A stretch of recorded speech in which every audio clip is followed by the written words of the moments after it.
Hello.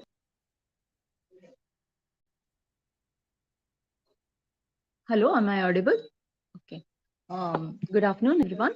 Yesterday we had studied about the definition of management, meaning, characteristics, scope, and objectives of the management.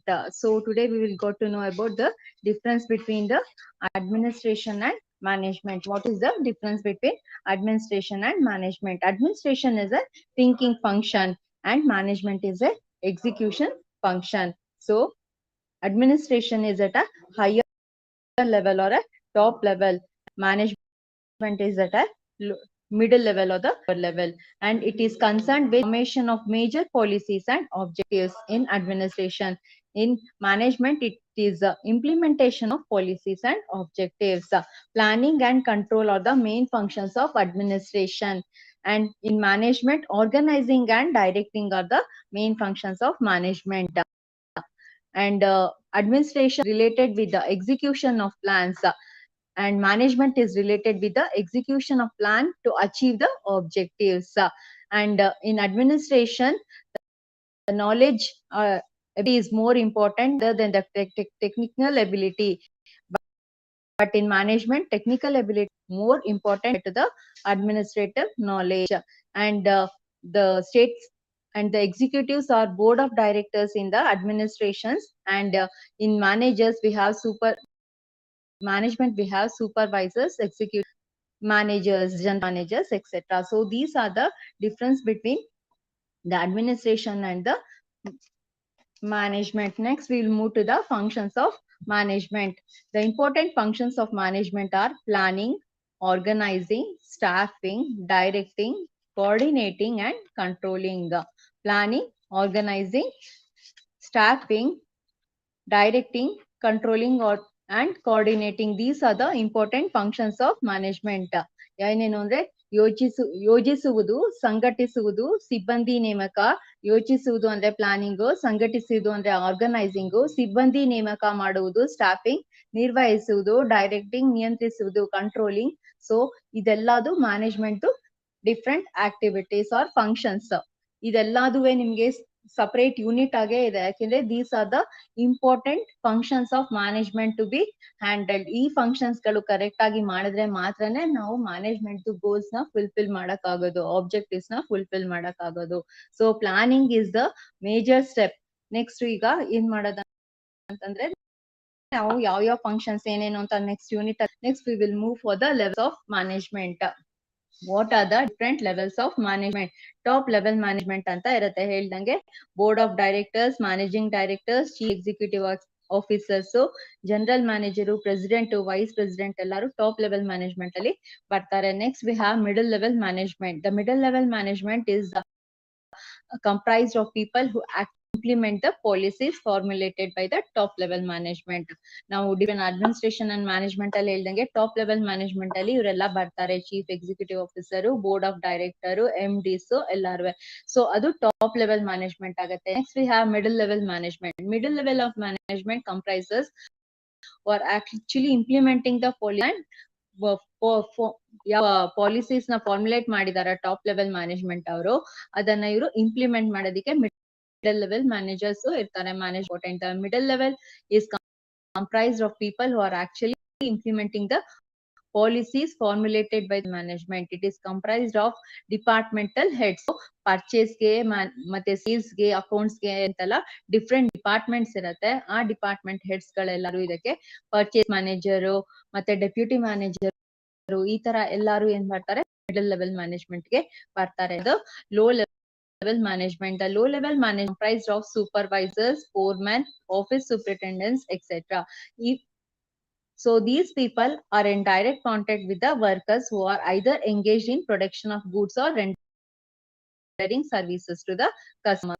So they are concerned about present happening in the organization such that they are responsible for product scheduling and customer service. So they take decisions about routine work and they are called programmable decisions. So their work is thus highly functional and technical in nature. So low level management ಅವ್ರದ್ದು ನಮ್ಗೆ ಏನಾಗತ್ತೆ, highly functional and technical in nature ಇರತ್ತೆ ಅವ್ರದ್ದು.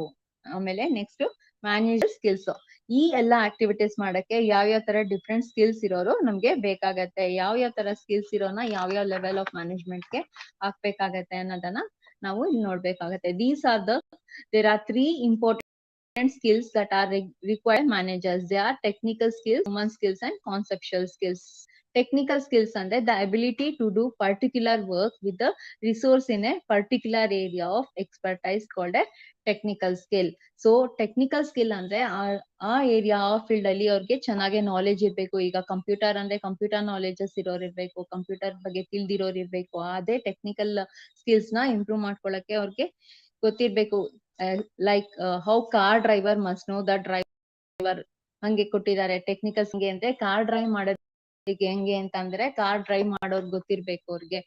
Next ಇಲ್ಲ ಅಂತಂದ್ರೆ ಅವ್ರಿಗೆ drive ಮಾಡಕ್ ಬರೋದಿಲ್ಲ, ಹಂಗ ಆ ತರ ಟೆಕ್ನಿಕಲ್ ಸ್ಕಿಲ್ಸ್ ಇರ್ಬೇಕು. Next we have human skills.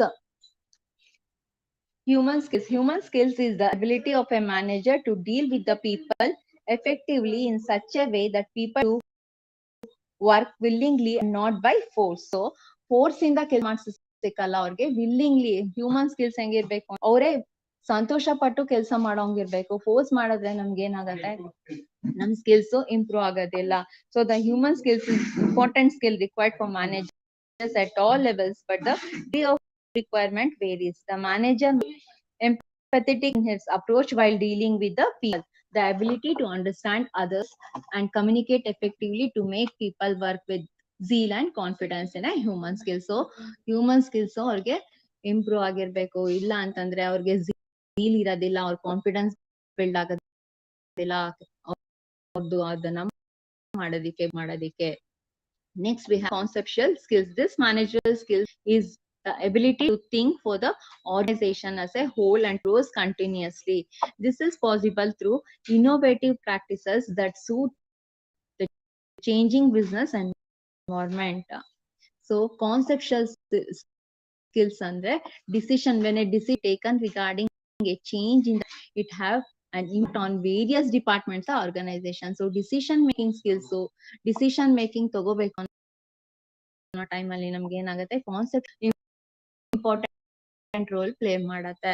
So for example other many of new innovations like latest nano cars, Tata's ಅವ್ರದ್ದು ಇಥಿಯೋ ಏನಾಗುತ್ತೆ, ಕಂಟಿನ್ಯೂಸ್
ಯಾವ್ದೋ ಫೋನ್ ಬಂದ್ಬಿಡ್ತಂತೆ. ಕರೆಕ್ಟ್ ಆಗಿ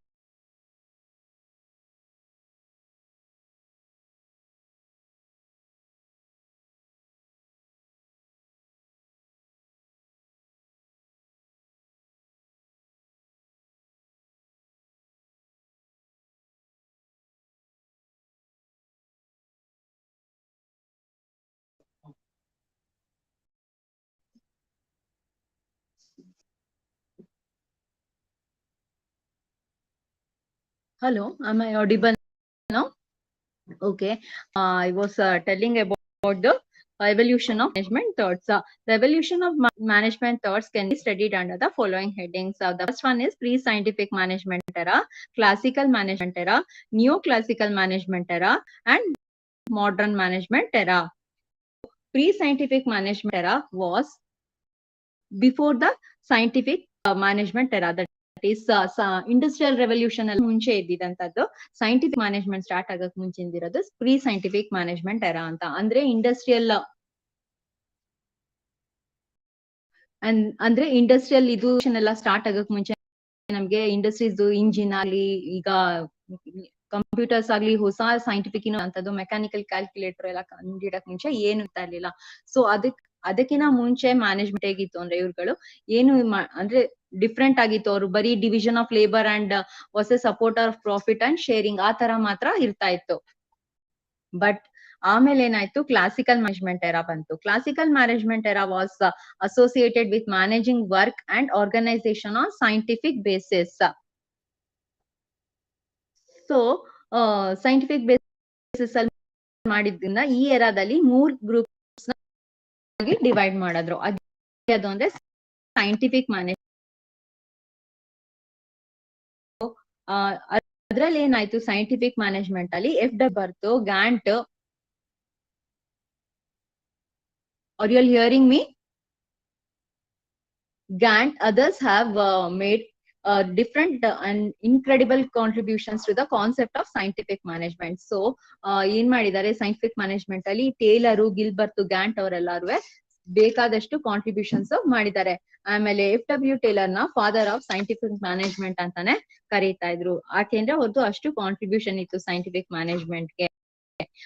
FW Taylor joined an apprentice in a small machine making shop in Philadelphia, and he has given the principles of scientific management. The main principles of scientific management are explained below. First one is time and motion study, elimination of rule thumb, differential remuneration, group harmony, sound employer, method study, scientific recruitment, overall standardization, separation of planning from execution. So these are the principles of scientific management given by FW Taylor. Time and motion study. The performance of worker was more haphazard before the introduction of scientific management.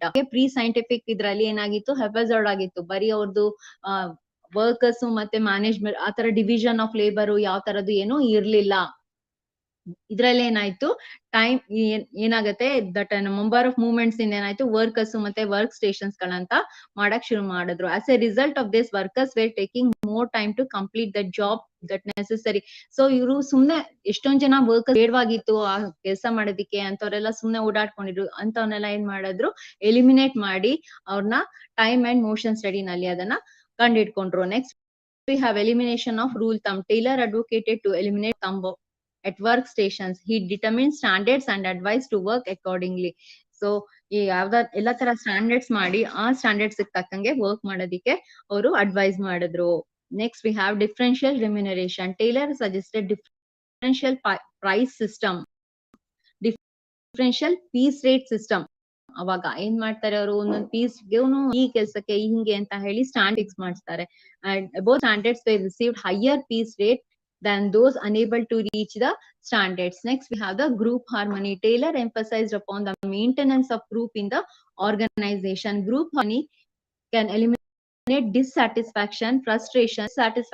Frustration ನ ಎಲ್ಲ ಅದು remove ಮಾಡತ್ತೆ ಅಂತ ಹೇಳಿ group ಹಾರ್ಮೋನಿಯನ್ನ ಅವರು principal ಆಗಿ ತಗೊಂಡ್ರು. Next we have sound employer and employee relationship. Sound employer and employee relationship. Taylor advocated sound relationship which builds mutual trust, cooperation, achievement for the organizational goals. So ಈ ತರ relationship ಇರೋದ್ರಿಂದ ನಮ್ಗೆ organisation goals ನ fulfil ಮಾಡಕ್ಕೆ ಸಾಧ್ಯ ಆಗುತ್ತೆ. Next method study. Taylor advocated is systematic arrangement of production process to avoid unnecessary internal transport of scientific recruitment. Taylor advised to recruit the on certain standards. Recruitment should be based on job analysis and conducting selection tests. He also advised to provide training according to the requirements of a job. So ಆ ಕೆಲಸ ಗೊತ್ತಿಲ್ಲ ಅಂತಂದ್ರೆ ಅವ್ರಿಗೆ ಆ ಕೆಲಸದ ಬಗ್ಗೆ training ಕೊಟ್ಟು ಅವ್ರನ್ನ ಆ ಜಾಬ್ಗೆ ರಿಕ್ರೂಟ್ ಮಾಡ್ಕೊಳಕ್ಕೆ ಅಂತ ಟೇಲರ್ ಅಡ್ವೈಸ್ ಮಾಡಿದ್ರು ಅವರು principal. Next, we have overall standardization. Taylor advocated the importance of overall standardization. He suggested to adopt in various areas of working, including standardization in tools, instruments, working hours, working conditions. ಎಲ್ಲದಕ್ಕೂ ಅವರು standardisation ಮಾಡೋದಕ್ಕೆ implement ಮಾಡೋದಕ್ಕೆ ಅದನ್ನ principle ಆಗಿದ್ರು. So next we have separate planning from execution. Taylor advocated that planning and execution are two separate functions. So plan ಮಾಡೋರೆ ಒಬ್ರು ಇರ್ಬೇಕು, ಅದನ್ನ ಎಕ್ಸಿಕ್ಯೂಟ್ ಮಾಡೋರೆ ಇನ್ನೊಬ್ರು ಇರ್ಬೇಕು ಅಂತ ಅವರು ಅವರ ಇದ್ರಲ್ಲಿ ಪ್ರಿನ್ಸಿಪಲ್ ಅಲ್ಲಿ ಹೇಳಿದ್ರು. ಆ ಪ್ಲಾನಿಂಗ್ ಫಂಕ್ಷನ್ ಬೇರೆ ಮತ್ತೆ ಎಕ್ಸಿಕ್ಯೂಷನ್ ಫಂಕ್ಷನ್ ಬೇರೆ, ಅದಕ್ಕಿಬ್ರು ಸಪರೇಟ್ ಇರುವಂತ ಅವರು ಟೇಲರ್ ಇಲ್ಲಿ ನಮ್ಗೆ ಅಡ್ವೊಕೇಟ್ ಮಾಡಿದ್ರು. ನೆಕ್ಸ್ಟ್ ಈ ಮಾಡಿರೋ ಪ್ರಿನ್ಸಿಪಲ್ಸ್ ಅಲ್ಲಿ ಏನೇನ್ ಸರಿ ಇಲ್ಲ ಅಂತ ಕ್ರಿಟಿಸೈಸ್ ಮಾಡಿದ್ರು. So criticism of Taylor theories. ಅವ್ರ ಕೆಲವ್ರಿಗೆ ಅವರು ಮಾಡಿರೋ ಸ್ಟಡಿ ಇರೋ ಪ್ರಿನ್ಸಿಪಲ್ಸ್ ಅಲ್ಲಿ ಸರಿ ಇಲ್ಲ ಅಂತ ಅನ್ಸಿದೆ. ಅದ್ ಯಾವ್ದ್ಯಾವ್ ಸರಿ ಇಲ್ಲ ಅಥವಾ ಅದನ್ನ ಕ್ರಿಟಿಸೈಸ್ ಮಾಡಿದ್ರೆ ಏನೇನು ಅಂದ್ರೆ experts raise that voice against use of word scientific before the management. ಅವರು ಸೈಂಟಿಫಿಕ್ ಮ್ಯಾನೇಜ್ಮೆಂಟ್ ಅಂತ ಹೇಳ್ಬಿಟ್ಟಿದ್ದಾರೆ. ಇದು ಯಾವ ತರ ಸೈಂಟಿಫಿಕ್ ಮ್ಯಾನೇಜ್ಮೆಂಟ್ ಆಗುತ್ತೆ ಅಂತ ಹೇಳಿ ಅದನ್ನ ಅವರು ಡಿನೈ ಮಾಡಿದ್ರು. Next Taylor made more emphasis on production management and neglected other area management such as financial, marketing and cost management. So management ನಮ್ಗೆ ಎಲ್ಲಾ ಏರಿಯಾಲೂ ಬೇಕು. ಅವ್ರ ಕ್ಯಾರೆಕ್ಟರ್ಸ್ ಯೂನಿವರ್ಸಲ್ ಅಂತ ಹೇಳ್ದಂಗೆ ನಮ್ಗೆ ಮಾರ್ಕೆಟಿಂಗ್ ಅಲ್ಲಿ, ಫಿನಾನ್ಸ್ ಅಲ್ಲಿ, ಕಾಸ್ಟ್ ಅಲ್ಲಿ ಎಲ್ಲಾದ್ರಲ್ಲೂ ಬೇಕು.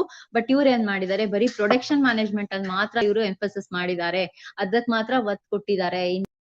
ಬೇರೆ ಯಾವ ತರ ಮ್ಯಾನೇಜ್ಮೆಂಟ್ ಇವರು ಕವರ್ ಮಾಡಿ, ಫಿನಾನ್ಷಿಯಲ್ ಮ್ಯಾನೇಜ್ಮೆಂಟ್ ಆಗ್ಲಿ, ಮಾರ್ಕೆಟಿಂಗ್ ಮ್ಯಾನೇಜ್ಮೆಂಟ್ ಆಗ್ಲಿ, ಕಾಸ್ಟ್ ಮ್ಯಾನೇಜ್ಮೆಂಟ್ ಆಗ್ಲಿ ಈ ಬಗ್ಗೆ ಸ್ಟಡಿ ಇಂಪಾರ್ಟೆನ್ಸ್ ಕೊಟ್ಟಿಲ್ಲ ಅಂತ ಹೇಳಿ ಅದನ್ನ ಕ್ರಿಟಿಸೈಸ್ ಮಾಡಿದ್ರು. Next Taylor place more emphasis on maximum output through hard work by workers, but he did not consider the physical and mental abilities of workers. So ಇಲ್ಲಿ ಅವ್ರು ಏನು ವ್ಯಾಲ್ಯೂ ಕೊಟ್ಟಿಲ್ಲ. ಅವ್ರ ಕಾನ್ಸೆಪ್ಷುಯಲ್ ಸ್ಕಿಲ್ಸ್ ಅಂತ ಹೇಳಿದ್ವಲ್ಲ, ಅದೇ ವ್ಯಾಲ್ಯೂ ಇಲ್ಲ. ಇಲ್ಲಿ ಬರೀ ಟೆಕ್ನಿಕಲ್ ಸ್ಕಿಲ್ಸ್, ಹಾರ್ಡ್ ವರ್ಕ್ ಗೆ ಈಗ ಮಾಡಿದ್ರೆ ಇಷ್ಟು ಸ್ಟ್ಯಾಂಡರ್ಡ್ ಫಿಕ್ಸ್ ಮಾಡ್ಬೇಕು ಅಂತ ಹೇಳಿ ರೇಟ್ ಮಾಡ್ಬಿಟ್ಟಿದ್ದಾರೆ. ಸೊ ಕಾನ್ಸೆಪ್ಷುಯಲ್ ಸ್ಕಿಲ್ಸ್ ಗೆ ಏನು ವ್ಯಾಲ್ಯೂ ಇಲ್ಲ, ಮೆಂಟಲ್ ಎಬಿಲಿಟೀಸ್ ಆಫ್ ವರ್ಕರ್ಸ್ ಗೆ ಮತ್ತೆ ಏನು ಇಲ್ಲ ಅಂತ ಹೇಳಿ ಕ್ರಿಟಿಸೈಸ್ ಮಾಡಿದ್ರು. Next Taylor advance separation of planning function from managerial function. So ಹೇಳ್ದಂಗೆ ಎಕ್ಸಿಕ್ಯೂಷನ್ ಮತ್ತೆ ನಮ್ಗೆ ಏನ್ ಮಾಡಿದ್ಕೆ ಎರಡ್ ತರ ಬೇಕು ಅಂತ ಹೇಳಿ ಅದರಲ್ಲಿ ಸಪರೇಟ್ ಮಾಡ್ಬಿಟ್ಟಿದ್ದಾರೆ. ಸೊ ಅದೊಂದು ಕ್ರಿಟಿಸಿಸಮ್.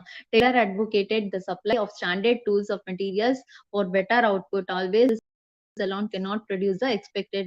So ಅದು ಒಂದು drawback. It was criticized that the time study, motion study, fatigue, standardization of wage rates, etc. were not scientifically determined.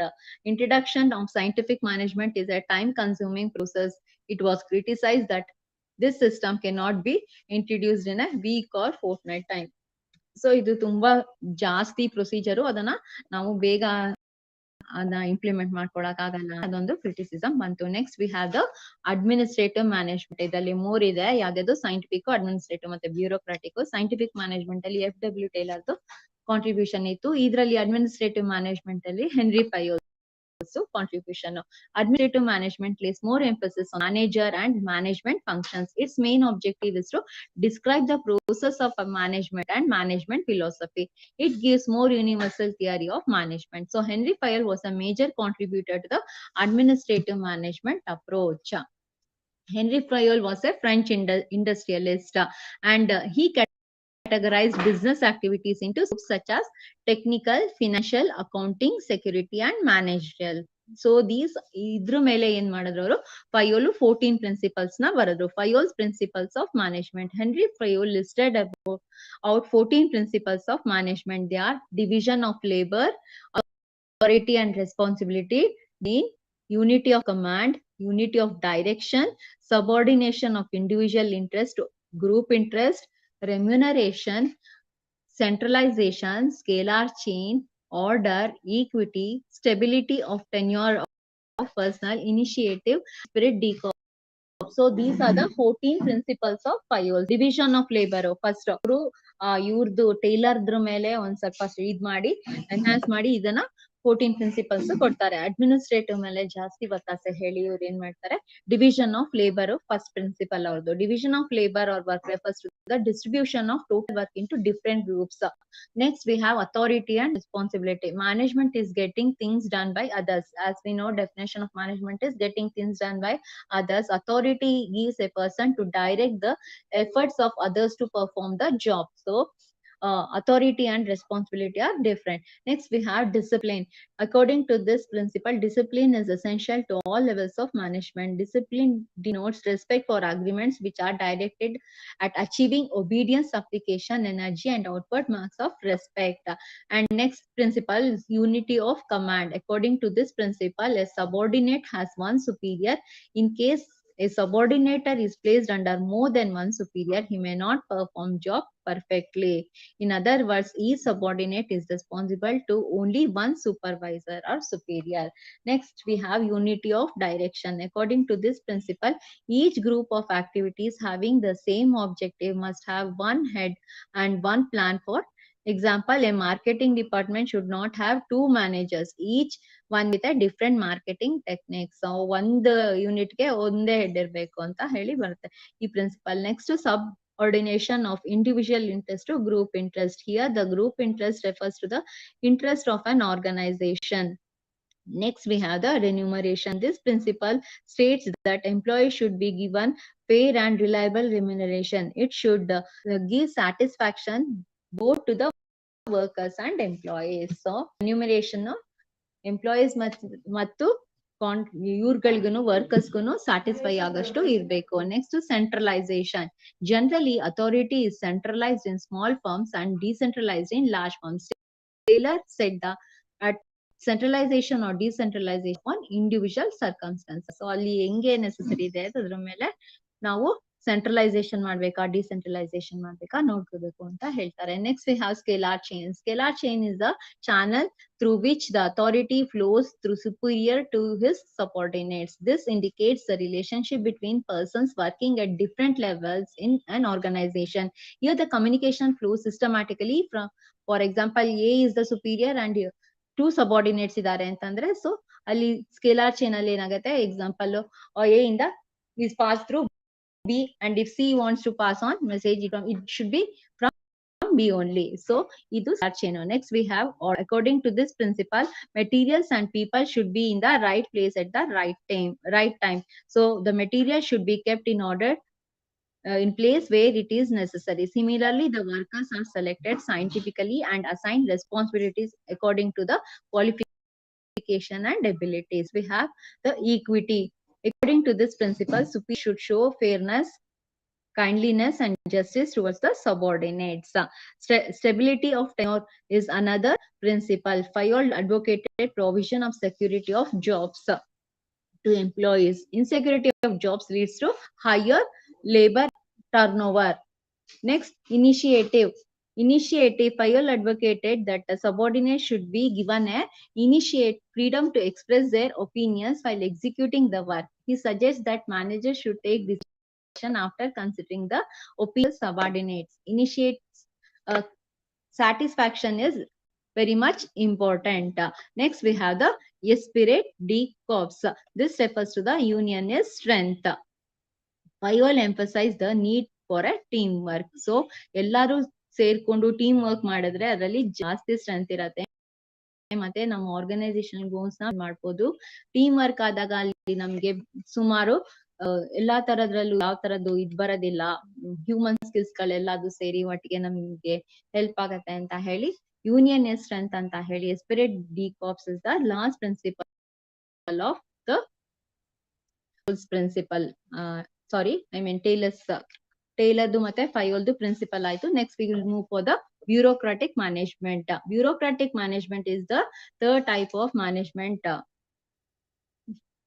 Bureaucratic management, Max Weber was the major contributor for the bureaucratic management. Max Weber's devised a theory of bureaucratic management. He emphasized the need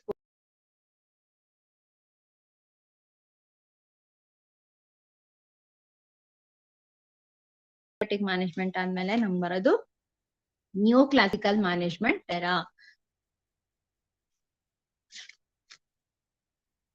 new classical management ಎರಾದಲ್ಲಿ ನಾವು Mary Parker ಫಾಲೆಟ್ ಮತ್ತೆ Elton Mayo ಅವ್ರದ್ದು ಮತ್ತೆ ಹಾಥ್ರೋನ್ experiments ಏನೇನು contributions ಇದೆ ಅಂತ ನೋಡ್ಬೋದು. Mary Parker Follett was a popular author of various books. The important books authored by the speaker of the house of representatives, the new state, creative experience, ಇವೆಲ್ಲದು Mary Potter. He was born in Boston and Follett place emphasis on human psychology.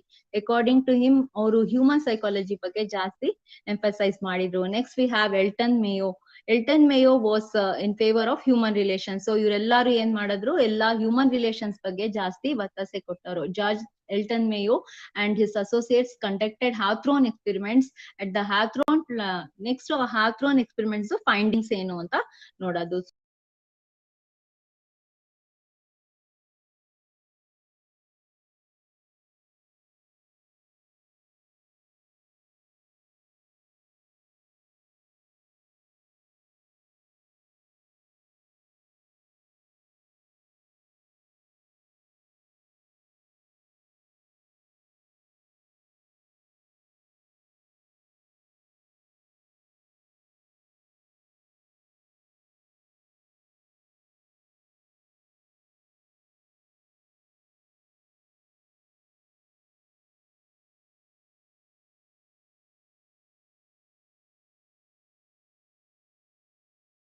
Hawthorne experiment. Prediction level determined by social norms but not by physiological capacities. This was the third finding. Next we have the management should recognize and respect the objectives of informal group, otherwise it leads to misconception and may lead to conflict. Hello. A person whose style is according to the expectations of human relations approach should be selected as a leader to supervise the performance of subordinates. The workers prefer to maintain cordial relationship with their co-workers rather than money. The supervisor must maintain friendliness to influence the productivity of workers. Existence of more friendly relations alone is not sufficient to influence productivity. Communication helps the management and workers to have better mutual understanding. So communication important anta heli iವ್ರು communication ಒಂದನ್ನ ಅವ್ರ findings ಅಲ್ಲಿ ತಗೊಂಡ್ ಬಂದ್ರು ಹ್ಯಾಥ್ರೋನ್ experiment ಅಲ್ಲಿ. So in last, communication helps the management and workers to have better mutual understanding. In addition to this, communication should be bilateral in its application. Next we have the modern approach. The important modern management includes the following: quantitative approach, system approach, ಮತ್ತೆ contingency approach. So this management is also operations research. Modern business organizations have created various strategic problems. These problems cannot be resolved unless they are tackled by appropriate. So operations research use ಮಾಡ್ಕೊಂಡು ನಾವು ಇದನ್ನ solve ಮಾಡ್ಕೋಬಹುದು quantitative approach ಅಲ್ಲಿ. Next we have systems approach. A system is composed of various interrelated and interdependent activities. So a system becomes successful when all activities contribute their efforts to achieve the desired results. A system approach is organized activity that ensures everything is according to the expected standards. So system ಅಲ್ಲಿ input process output ಇರುತ್ತೆ. ಅದು full ನಮ್ಗೆ ಏನಾಗತ್ತೆ, external environment ಮತ್ತೆ feedback ಇಂದೆಲ್ಲ ಅದು closed ಆಗಿರತ್ತೆ. So a system can be subdivided into two variables. They are closed system and open system. A closed system has no environment and do not has external influence. An open system has an environment and it interacts with it. So this is a system approach. Next we have contingency approach. Contingency approach is also known as situational approach. During these years, business organizations are becoming so contingency. All the subsystems of an organization and supra systems of the environment are interlinked. So contingency theory thus explains that the pattern of management is influenced by various internal and external factors. Next we have the contributions of Peter F. Drucker towards the management. Peter F. Drucker was born in 1909 in and was educated in Australia and England. Peter F. Drucker was an eminent scholar and authored various books on management subjects. Important books are The Practice of Management, Managing by Results, The Effective Executive, etc.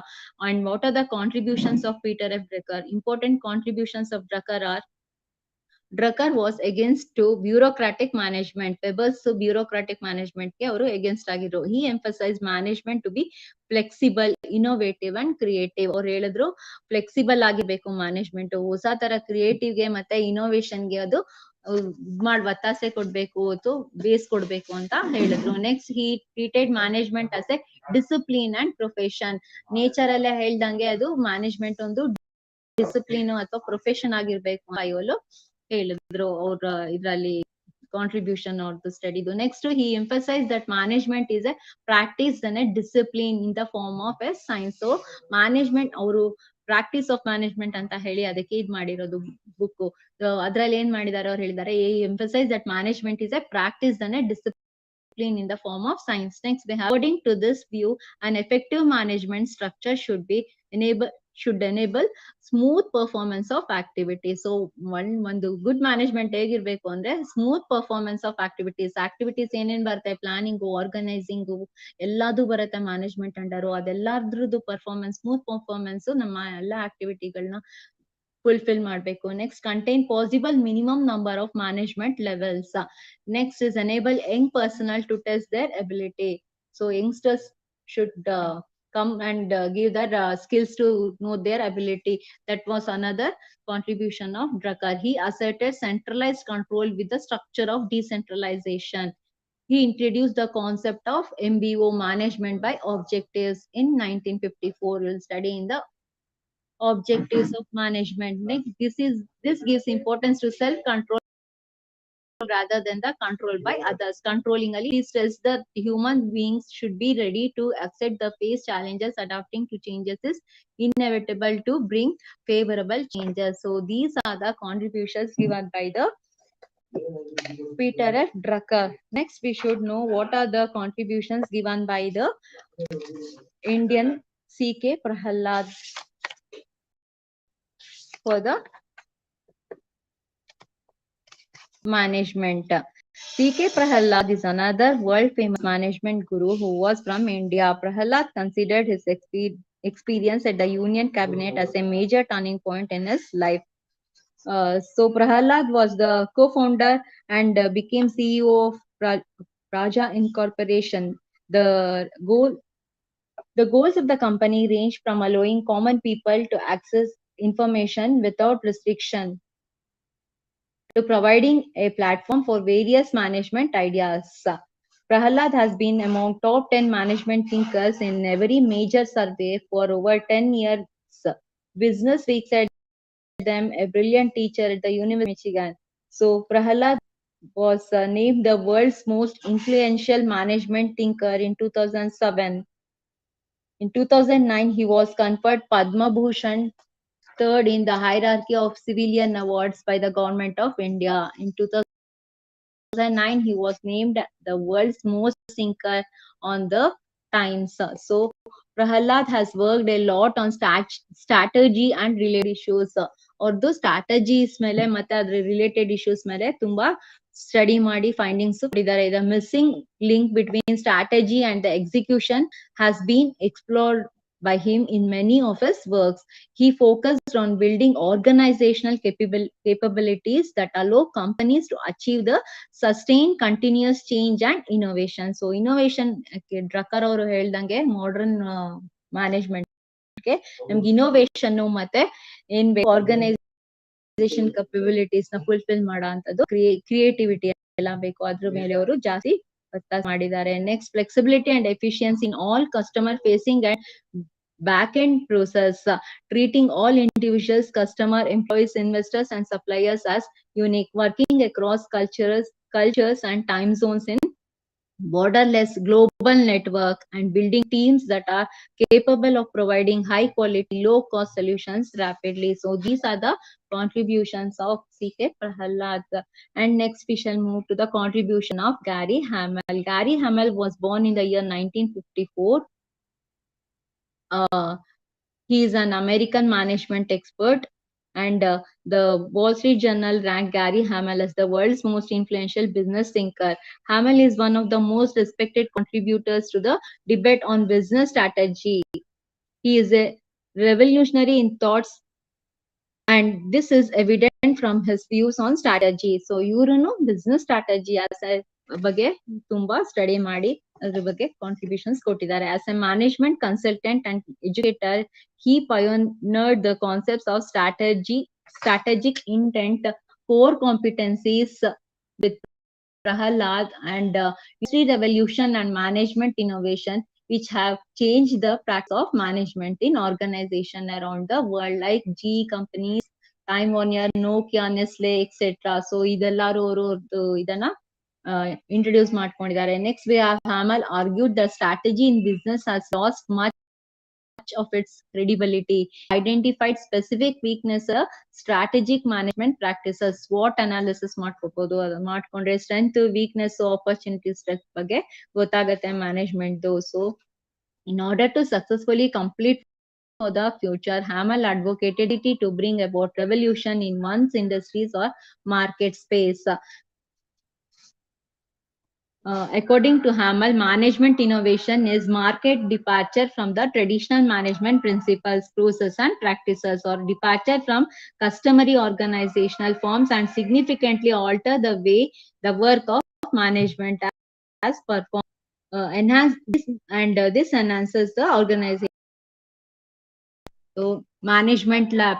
Currently, Hamel is engaged in setting up the world's first management lab, where many companies and renowned academicians engaged in research activities work together to co-create tomorrow's best practices today. He aims at radically or accelerating the evolution of management knowledge and practice. His innovative entrepreneurship model is the blueprint for those companies wishing to become outstanding. So these are the contributions of some managers. Next, this completes us the block 3. Next, we move to the block 4, planning and organizing, which is the important and main function of the management. So what is definition and meaning of planning? According to Coons and O'Donnell, in selection from among alternatives for future courses of action for the enterprise as a whole and such department with it.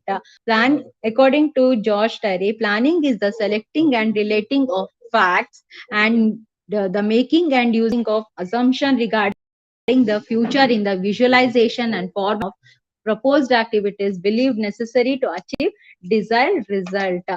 And according to Hart, the determination in advance of a line of action by which certain results are to be achieved. So these are the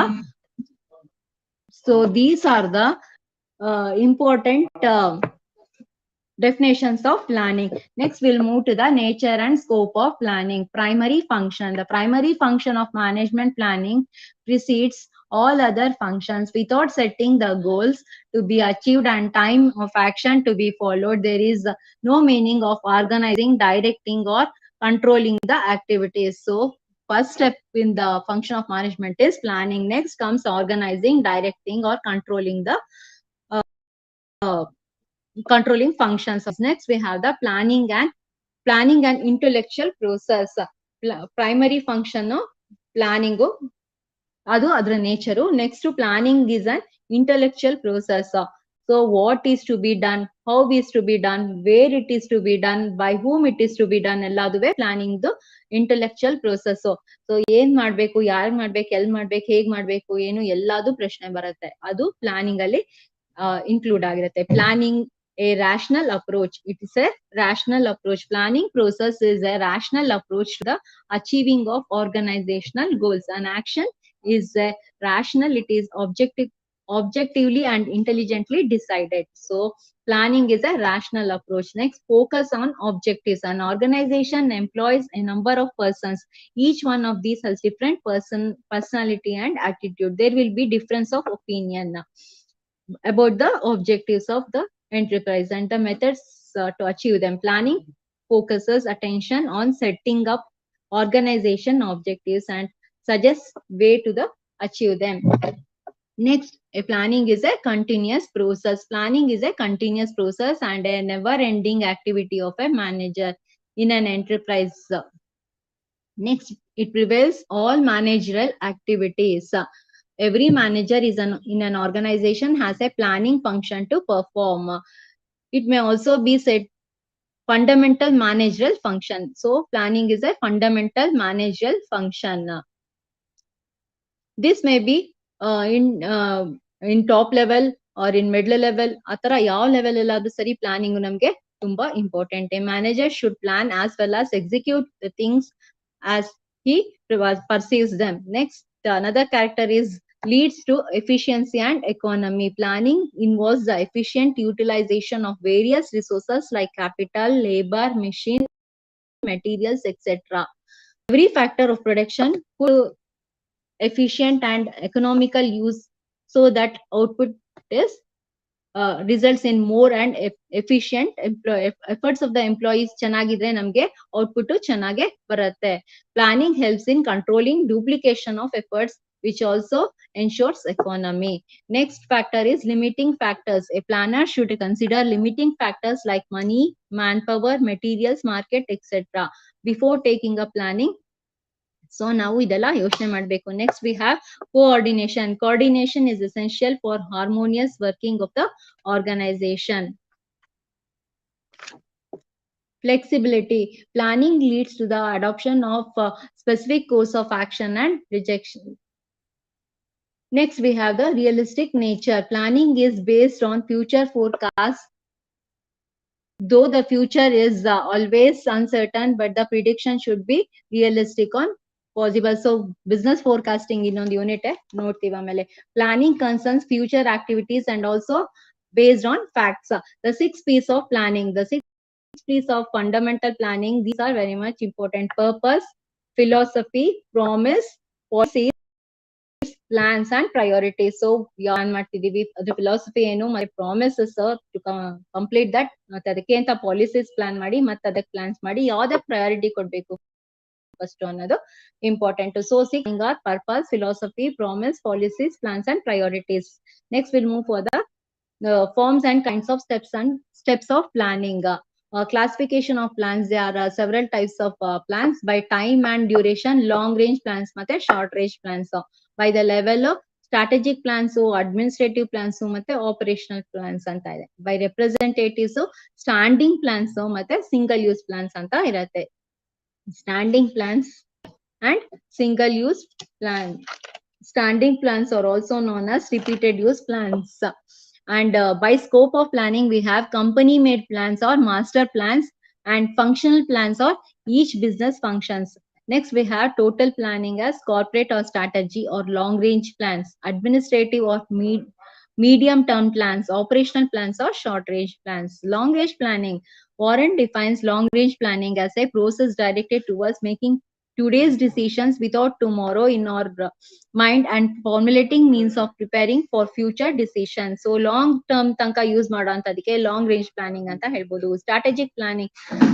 The strategic planning is as follows. Strategic planning is a subjective process of determining the fundamentals or central concept of corporation, describing the mission or major corporate objective. So ಆ objectives ನ fulfil ಮಾಡಕ್ ಏನ್ ಬೇಕು ಅದನ್ನ ನಾವು strategy planning ಅಲ್ಲಿ cover ಮಾಡ್ಬೇಕಾಗತ್ತೆ. Corporate objectives ಮತ್ತೆ ಗೋಲ್ಸ್ ನ ಫುಲ್ಫಿಲ್ ಮಾಡೋ ಅಂತ ಪ್ಲಾನಿಂಗ್ ಸ್ಟ್ರಾಟಜಿಕ್ ಪ್ಲಾನಿಂಗ್ ಅಲ್ಲಿ ಕವರ್ ಆಗುತ್ತೆ.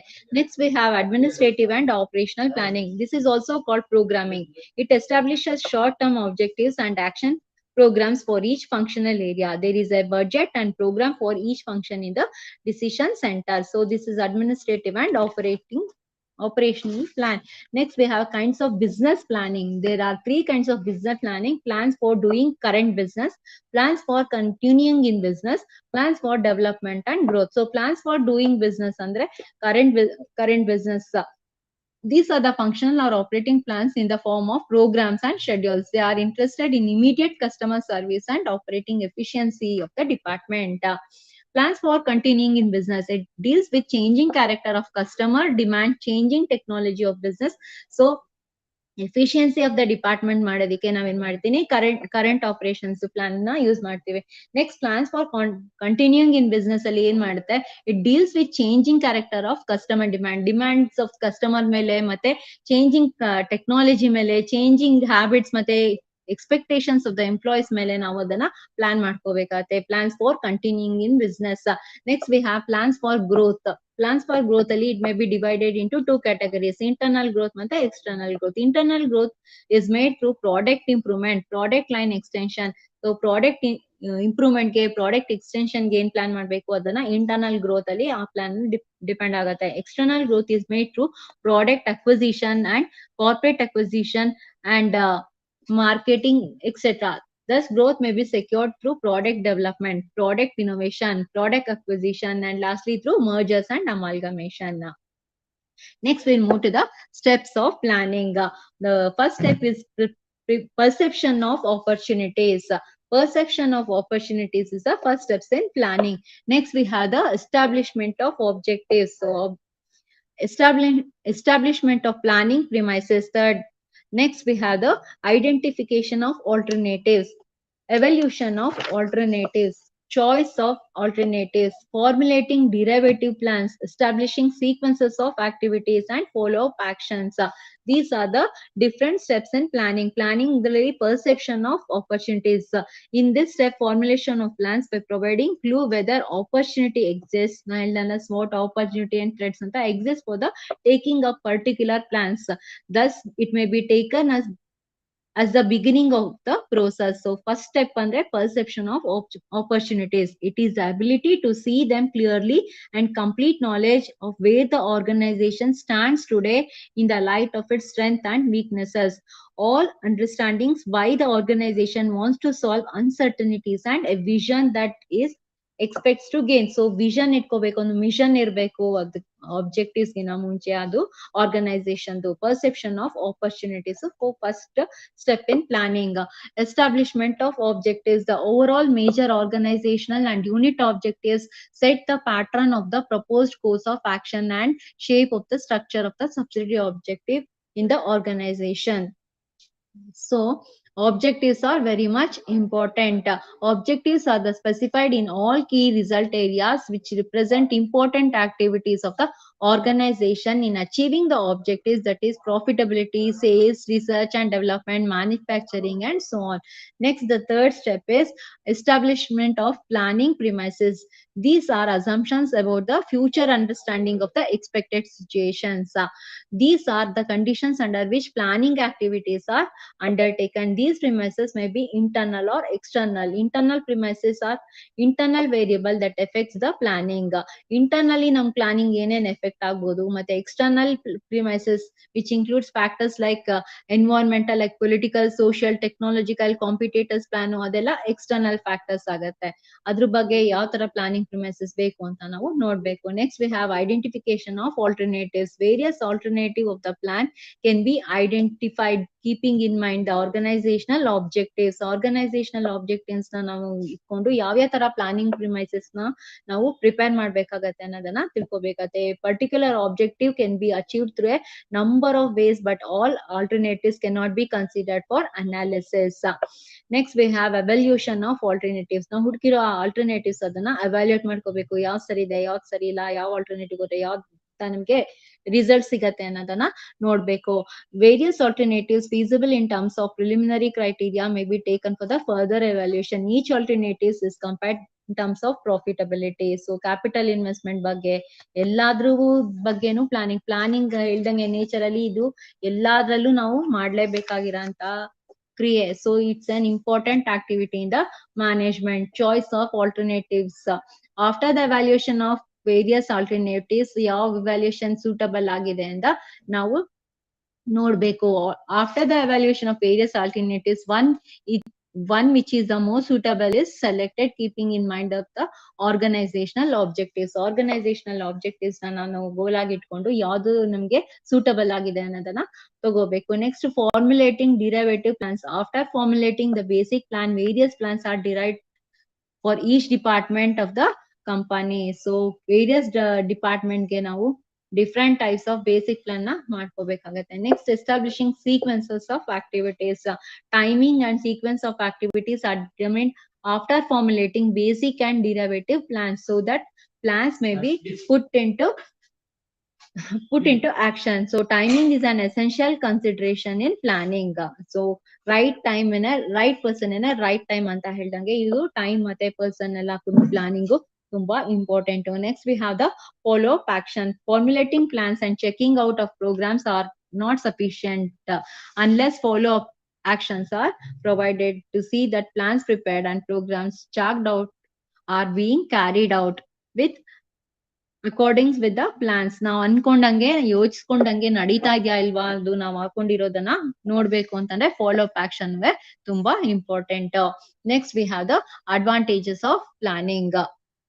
Planning is of the crucial functions of management. So basic important crucial function of management ಅಂತಾನೆ ಹೇಳ್ಬೋದು. It is the basic or all other functions of management. There is not proper if there is no proper planning, ಅದ್ರ ಮೇಲೆ planning ಮೇಲೆನೆ ಬೇರೆ ಎಲ್ಲಾ functions depend ಆಗಿದೆ. ಯಾಕಂದ್ರೆ organising, staffing ಎಲ್ಲದು.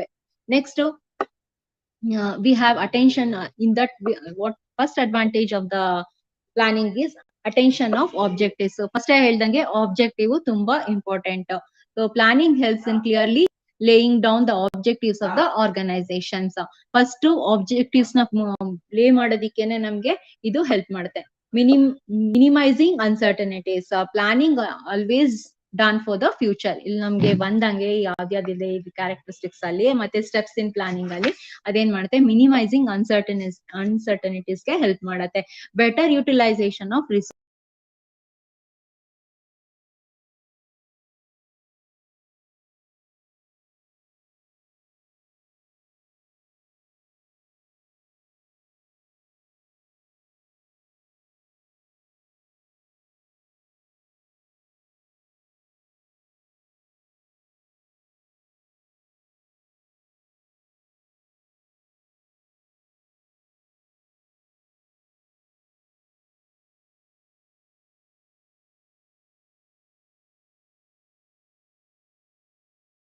encourages innovations and creativity.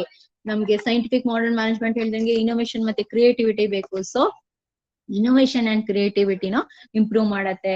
Next advantage is management by exception possible. So next facilitates control, facilitates delegation. ಇದೆಲ್ಲಾದ್ರ ಮೇಲೂ ಏನಾಗತ್ತೆ, ಪ್ಲಾನಿಂಗು ಇದೆಲ್ಲಾ functions base. Next what are the disadvantages of planning? Premises are not fully reliable. ಯಾವ premises ಅನ್ನೋದನ್ನ ನಾವು correct ಆಗಿ reliable ಆಗಿ ಯೋಚನೆ ಮಾಡಿ ಹಾಕಕ್ಕೆ ಆಗಲ್ಲ. Internal rigidities. So internal rigidities ತುಂಬಾ ಇರತ್ತೆ, ಇಂಟರ್ನಲ್ ಫ್ಲಕ್ಚುಯೇಷನ್ಸ್ ಇರ್ಬೋದು. Next psychological rigidness. So human skills ಇರೋದ್ರಿಂದ ಸೈಕಲಾಜಿಕಲ್ ರಿಜಿಡೆನ್ಸ್, ಒಬ್ರು ಒಪ್ಪಿದ್ದು ಒಬ್ರು ಒಪ್ಪಲ್ಲ, ಆ ತರದ್ದೆಲ್ಲ ತುಂಬಾ ನಡೆಯೋ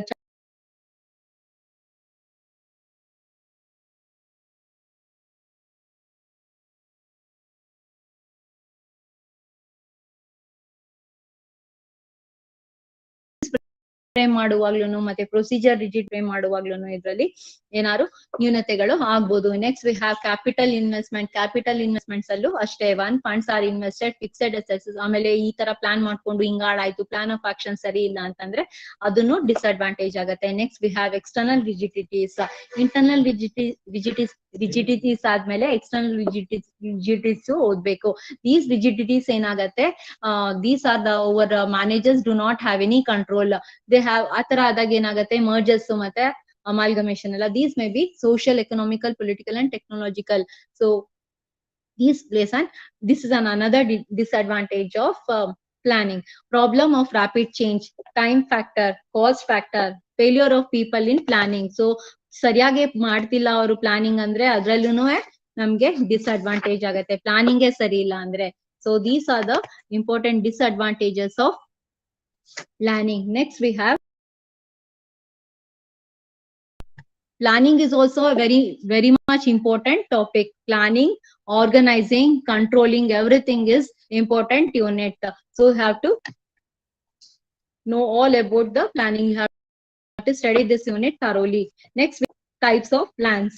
Classification of plans. Classification of plans ಅಲ್ಲಿ ನಾವು ಆಗ್ಲೇ ನೋಡ್ದಂಗೆ ಇದ್ರಲ್ಲಿ ಸ್ಟ್ಯಾಂಡಿಂಗ್ ಪ್ಲಾನ್ಸ್, ಅಥವಾ ಏನಂತ ಹೇಳ್ಬೋದು ಅದಕ್ಕೆ ಇನ್ನೊಂದು ರಿಪೀಟೆಡ್ ಯೂಸ್ ಪ್ಲಾನ್ಸ್ ಅಂತಾನು ಹೇಳ್ಬೋದು. Standing plan, repeated use plan ಅಥವಾ ಸಿಂಗಲ್ ಯೂಸ್ ಪ್ಲಾನ್ಸ್ ಬಗ್ಗೆ ಜಾಸ್ತಿ ನೋಡ್ಬೇಕಾಗತ್ತೆ. So standing or repeated use plans ಅಲ್ಲಿ ಏನ್ ಹೇಳ್ತೀವಿ, standing plans are the plans which have long term implications. Standing ಅಂದ್ರೆ ಅದು ಸ್ಟ್ಯಾಂಡ್ ಆಗಿ ನಾವು ಒಂದೇ ಸುಮಾರು ಇದಕ್ಕೆ ಅಂತ ಸ್ಟ್ಯಾಂಡಿಂಗ್ ಪ್ಲಾನ್ ಮಾಡ್ಕೊಂಡು ಇರ್ತೀವಿ. ಈ ಎಲ್ಲಾ ಪ್ಲಾನ್ಸ್ ತುಂಬಾ ದಿನಕ್ಕೆ ಲಾಂಗ್ ಟರ್ಮ್ ಆಗುವಂತದ್ದು. These types of plans are use reportedly may be with slight modification, ಏನೋ ಸ್ವಲ್ಪ ಮಾಡಿಫಿಕೇಶನ್ಸ್ ಗಳಿರ್ಬೋದು. ಆ ಮಾಡಿಫಿಕೇಶನ್ಸ್ ಜೊತೆ ಪ್ಲಾನಿಂಗ್ ಮಾತ್ರ ಅದು ತುಂಬಾ ಲಾಂಗ್ ಟರ್ಮ್ ಗೆ ಇರುತ್ತೆ. So mission, so every organization must have a mission. Then only it becomes meaningful purpose. If the mission of business organization may be twofold: production and distribution of goods and services in order to satisfy the basic needs of the customers, and provision of employment and a source of income to the people, whereby they might be in the position to purchase the desired goods. So ಏನಾಗುತ್ತೆ, ಅವರು production distribution of goods for the services ಮತ್ತೆ providing employment, ಇದೆಲ್ಲ ಒಂದು mission, ಒಂದು industry create ಮಾಡೋದಕ್ಕೆ. ಆ ತರದ್ದು mission ಇಟ್ಕೊಂಡು ಒಂದು ಇಂಡಸ್ಟ್ರಿ ಬಿಲ್ಡ್ ಆಗ್ಬೇಕು. ಅದು ಪ್ಲಾನಿಂಗ್ ಒಂದು ಆಬ್ಜೆಕ್ಟಿವ್ ಆಗಿರ್ಬೇಕು. So mission is the first standing plans. Next we have the objectives. Objectives may be defined as the goals which are organizational tries to achieve. So on the organization on the objective itkondu adana ಇದ್ ಮಾಡ್ಬೇಕು. Mission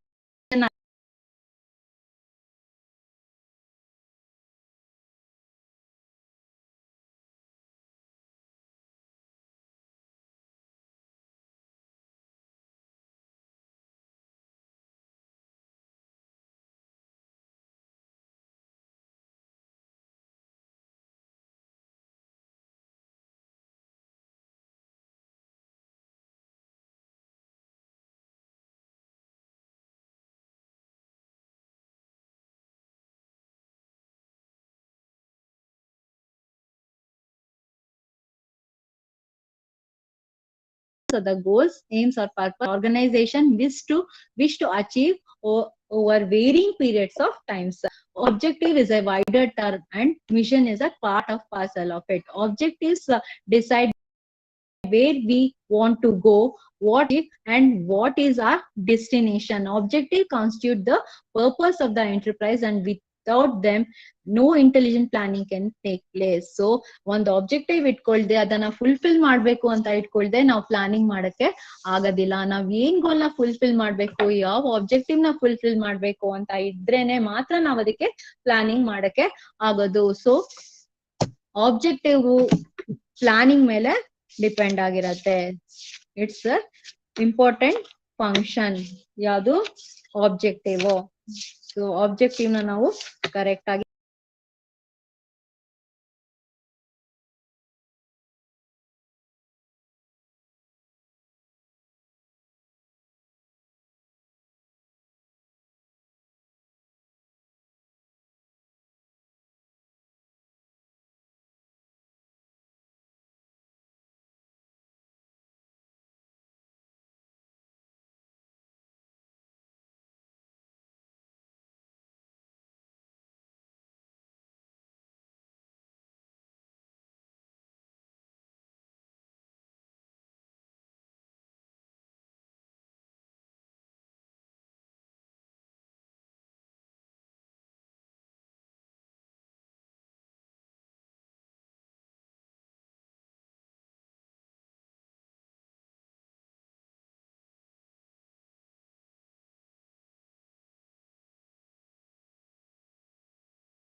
ಹ್ಮ್ ಸರ ಮಂತ್ರಾಲಯ ಇವ್ರು ಹೋಗಿದ್ರಲ್ಲ ಯಾರು ಹೋಗಿದ್ರು?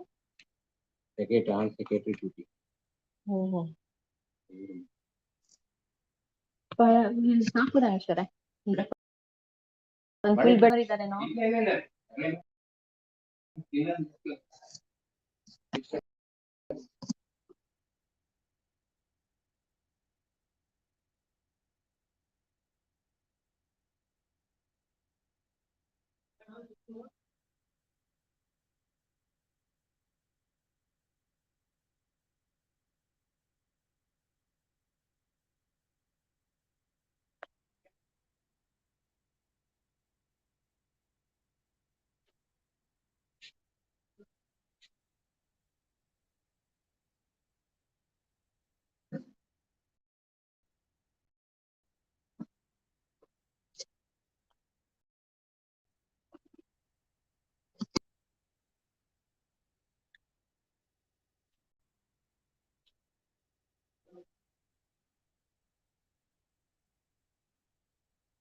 Am I audible?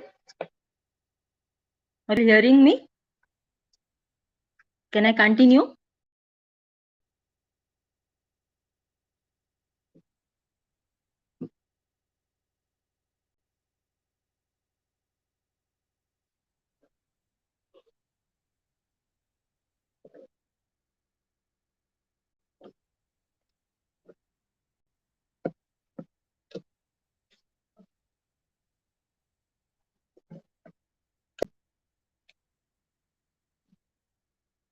Can I continue?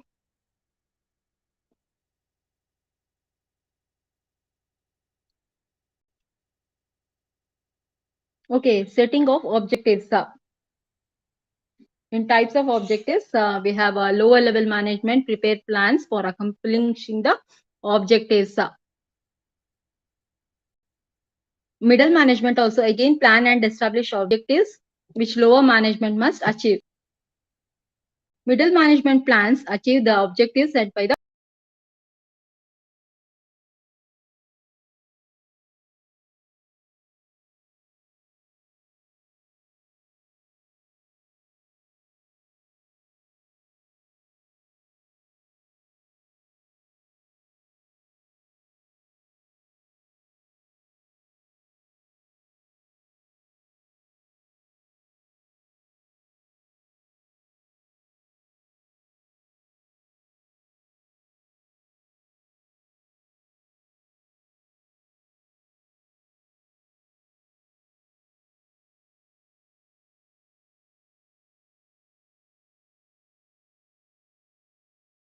meaningful. Objective should be realistic rather than idealistic. So objectives ಹೇಗಿರ್ಬೇಕು ಅಂತಂದ್ರೆ ಅದನ್ನ ನಾವು fulfil ಮಾಡೋಂಗಿರ್ಬೇಕು. Objectives must be major or minor or short term or long term, economic or social. Objectives have to set up for each person and for each responsibility center. So MBO ಅಂತಂದ್ರೆ management model. It's a management model that aims to improve the performance organization. The performance ಮಾಡೋದಕ್ಕೆ MBO ನ use ಮಾಡ್ತೀವಿ. By clearly defining objectives that are agreed to both management and employees. According to Kuntz, the process of management by objectives has different steps. The various steps involved is setting of objectives, ಹೇಳ್ದಂಗೆ they should be verifiable, they should be which they should be accomplished, ಯಾವ time ಒಳಗಡೆ ಮುಗಿಸ್ಬೇಕು ಅನ್ನೋದೆಲ್ಲ ಇರಬೇಕು. Indicate the cost ಎಷ್ಟು ಇರಬೇಕು ಅನ್ನೋದು ಹೇಳ್ಬೇಕು. They should indicate the quality and quantity aspects of the expected achievements. They should help in promoting over all development of the organization, identifying key result areas. So for example, profitability, market standing, innovation, productivity, etc. generally treated as key result areas. So ನಮ್ಗೆ ಅದರಿಂದ results ಬೇಕು ಅಂತ results ಬರೋ ಏರಿಯಾನ identify ಮಾಡಿ ಅದಕ್ಕೆ ಯಾವ ತರ objective set ಮಾಡ್ಬೇಕು ಅನ್ನೋದನ್ನ ಹಾಕೋಬೇಕು. Setting subordinate objectives. So subordinate objectives set ಮಾಡೋದನ್ನು important. Revision of organizational structure, this is another process of MBO.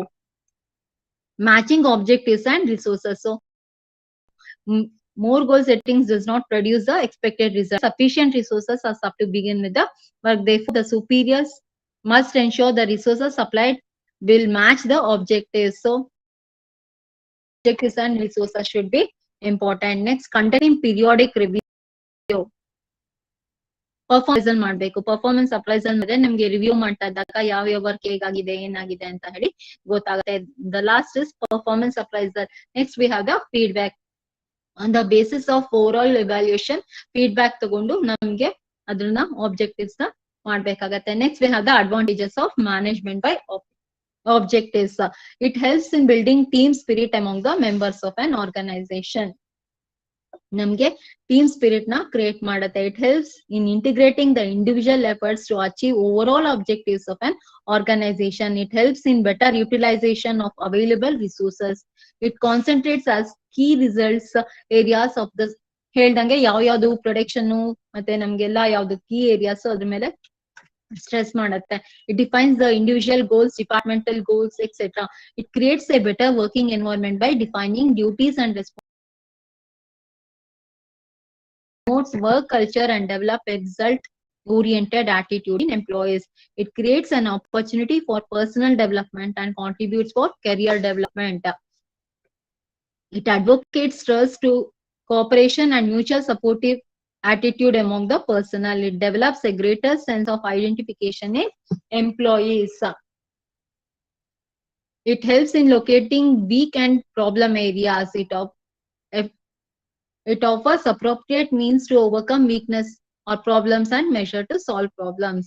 It provides realistic means of identifying training needs and opportunities for improvement on the basis of performance appraisal. These are the advantages of management by objectives. Next, we have the disadvantages. MBO philosophy is difficult to understand by all levels of employees. And it is difficult to set objectives under MBO program. MBO may be tend to introduce inflexibility, concentration on the subordinate. This will result in more labor turnover. In most MBO programs, goals are set for shorter duration. This is not good for long-term development-oriented organizations. Goals are always set on quantifiable terms. So this is the disadvantages of MBO. MBO is a time-consuming process. Much time is wasted in deciding goals, allocating resources, assigning duties, responsibilities, and performance appraisal activities. It also increases manual work for which more labor is needed. Follow-up by superiors may not be regular and continuous. This will lead to the failure of the system. So this is the disadvantages of MBO. Next, we have the policies of planning.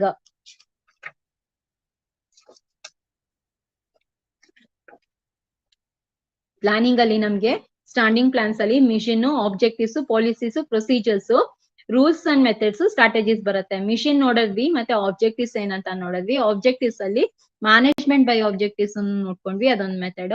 Next we have the policies. ಯಾವ ತರ policies planning ಅಲ್ಲಿ frame ಮಾಡ್ಬೇಕಾಗತ್ತೆ ಅಂತ ನೋಡ್ಕೋಬೇಕಾಗತ್ತೆ. Next we have policy making in another most important component of business planning. ನಾ ಹೇಳ್ದಂಗೆ business planning steps ಅಲ್ಲಿ policies third one. So important component of business planning. Policies are guides to action. So ನಾವ್ ಏನ್ action ಮಾಡ್ಬೇಕು ಅಂತ ಹೇಳ್ತೀವಿ ಅದಕ್ಕೆ ಅದು ಗೈಡ್ಲೈನ್ಸ್ ಗಳು. They provide a broad guideline as to how the objectives of an organization are to be achieved.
flexible in its implementation. So implement ಮಾಡಕ್ಕೆ ಅದು flexible ಆಗಿರ್ಬೇಕು.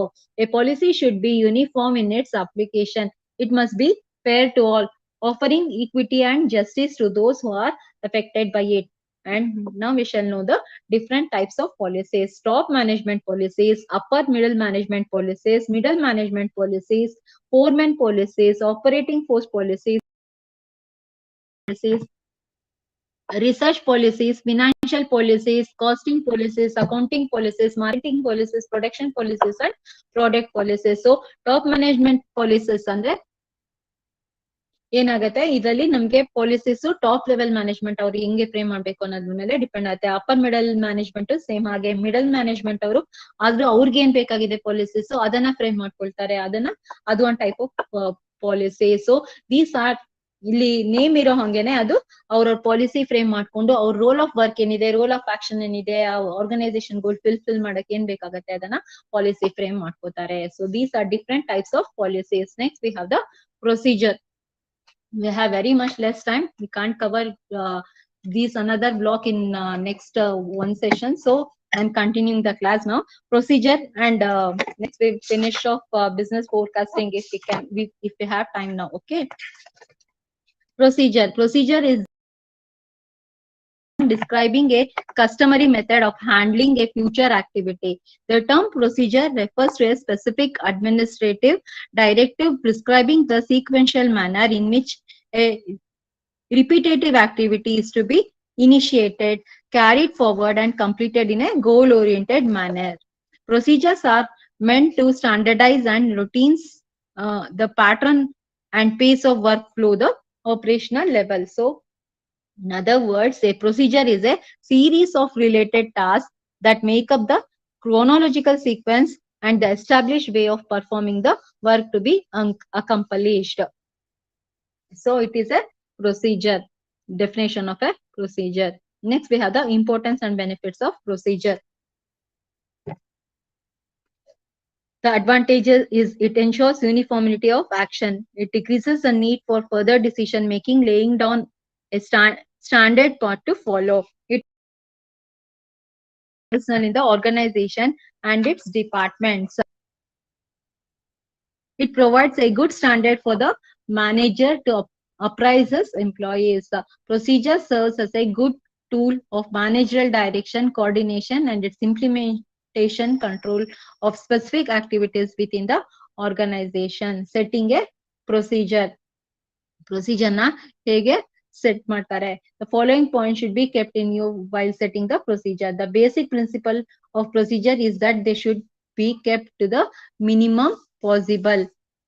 ಎಷ್ಟು ತುಂಬಾ ಪ್ರೊಸೀಜರ್ ಜಾಸ್ತಿ ಇರ್ಬಾರ್ದು, ಬರೀ ಪ್ರೊಸೀಜರ್ ಎಷ್ಟೊಂದು ಇದೆಯಲ್ಲ, ಹೆಂಗ್ ಮಾಡೋದು ಅಂತ ಅನ್ಕೊಳ್ತಾರೆ ಎಲ್ಲ. So procedure should be minimum possible. Procedure should be based on adequate facts of the particular situation, not guesses or wishes. Procedure is to be effective must be recognized as a system of interrelated activities in a network.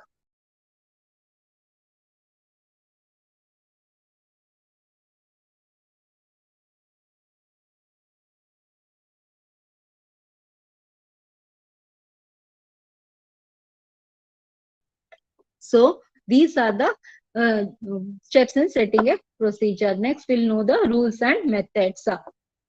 Rules and methods are standing plans in a formal organization in association with the policies and procedures. Rules and methods, policies ಮತ್ತೆ procedure ಗೆ ಸೇರಿದಂಗೆ formal organization.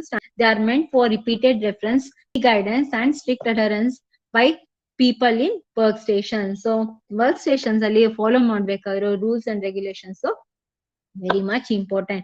The term rule is defined as perspective derivative to people on their conduct and action. Rules are almost in the nature commandment seeking to discipline structure. So discipline na maintain ಮಾಡಕ್ಕೆ rules ಮತ್ತೆ methods ತುಂಬಾ important.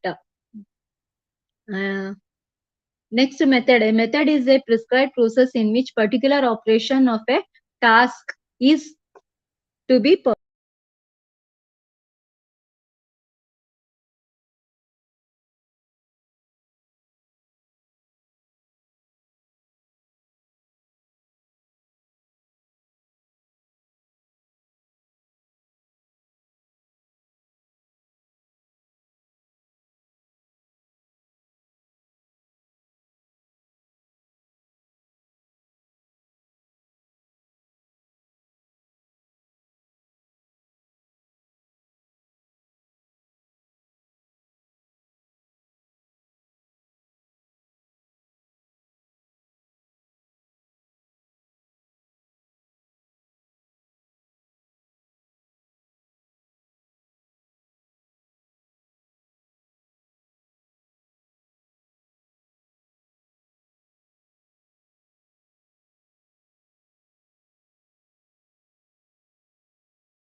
ಮಾಡ್ಕೊಂಡ್ರೆ ಅದನ್ನ ನಾವು objectives organisation objective ಗೋಲ್ ನ fulfil ಮಾಡೋದು ಯಾವ ತರ ಬೇಕು ನಮ್ಗೆ ಏನು ಅನ್ನೋದನ್ನ ನಾವು ನೋಡ್ಕೋಬಹುದು. So strategy is very much important. So what are the characteristics of a strategy? Strategy ಅಂದ್ರೆ ಏನು, ಅದ್ರದ್ದು ಕ್ಯಾರೆಕ್ಟರಿಸ್ಟಿಕ್ಸ್ ಏನೇನು ಅಂತ ನೋಡಬೇಕಾಗತ್ತೆ. The following characteristics emerge about definition of the strategy. ಏನೇನ್ ಕ್ಯಾರೆಕ್ಟರಿಸ್ಟಿಕ್ಸ್ ಇರಬೇಕು ಸ್ಟ್ರಾಟಜಿಗೆ? Right combination of different factors. ಯಾವ್ದಾವ್ದೋ ಫ್ಯಾಕ್ಟರ್ಸ್ ರೈಟ್ ಆಗಿರ್ಬೇಕು. It relates business organisation to its environment. ಹೊರಗಡೆ ಎನ್ವೈರ್ಮೆಂಟ್ ರಿಲೇಟ್ ಮಾಡುತ್ತೆ. ಇಟ್ ಈಸ್ ಅನ್ ಎನ್ವೈರ್ಮೆಂಟ್ ಅಂದ್ರೆ ನಮ್ಗೆ ಇಂಡಸ್ಟ್ರಿಯಲ್ ಫಿಲಾಸಫಿ ಎಲ್ಲಾ ತರದ್ದು ಬರುತ್ತೆ ಇದರಲ್ಲಿ. ಎಲ್ಲಾ ತರದನ್ನು ಇದು ರಿಲೇಟ್ ಮಾಡುತ್ತೆ. It is an action to meet a particular challenge, to solve particular problems or to attain a desired objective. Strategy may be need for contradictory action. For example, today a manager may adopt a particular course of action, but tomorrow he may revise the same due to change in situation. So situational change ಗೆ strategies ನ change ಮಾಡ್ಕೋಬಹುದು. Next we have the strategy is forward looking. It is a means to end, not to end itself. So ಅದೇ end ಅಲ್ಲ, ನಾವು end to end ಏನೇನ್ change ಮಾಡ್ಬೋದು ಅಂತರ ಸ್ಟ್ರಾಟಜಿನ ನಾವು ಮಾಡ್ಕೋಬಹುದು. So it is character of the, it means coping with the the events and changes in the strategy is mainly related with the organization and ಅದು ಸ್ಟ್ರಾಟಜಿನ ನೋಡ್ಕೋಬೇಕಾಗತ್ತೆ. It is formulated at the top management level. It is generally long range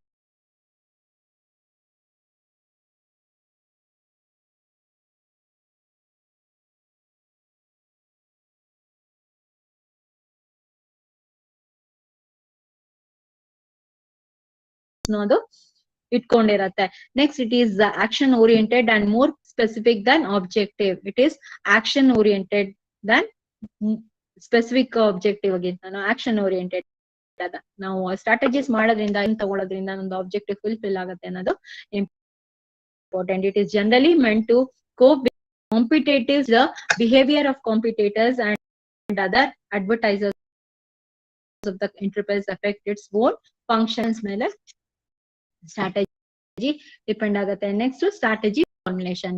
ಸ್ಟ್ರಾಟಜಿನ formulate ಮಾಡ್ಬೇಕು. So ಈ strategy ಮಾಡೋದ್ರಿಂದ ನಮ್ಗೆ ಹೇಳ್ದಂಗೆ environment influence ಆಗೋದು ಎಲ್ಲದ್ರಿಂದ formulation ಹೇಗಿರ್ಬೇಕು? A perfect strategy can built only on the perfect knowledge of the others in the industry. So planning agate. This may be done by the management putting itself in the position of